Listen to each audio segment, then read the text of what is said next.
nome da irmã? Dolores. Qual foi a bênção que a irmã recebeu na Igreja Viva?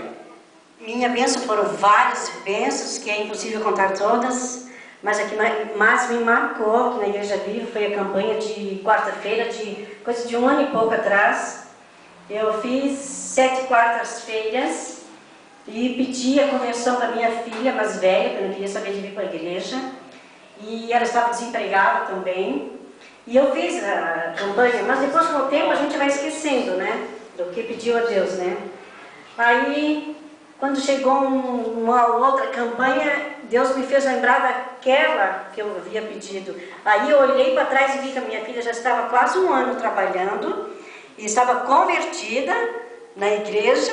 Então quer dizer que quando a gente faz uma campanha, Deus responde a campanha para a gente. O que a gente pediu, Deus é fiel para cumprir. E tenho recebido também muita prosperidade na minha vida esses últimos 2 meses.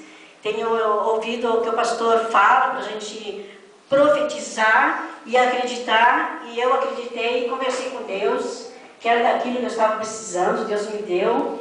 E como a gente queria, deu e nós estamos pagando o empréstimo que nós fizemos e não estamos nem sentindo o que nós estamos pagando. Então quer dizer que tudo é bênção de Deus. Se a gente crer, com certeza Ele vai nos dar, né? Quem fez isso na vida da irmã? Jesus Cristo. Vamos aplaudir Jesus?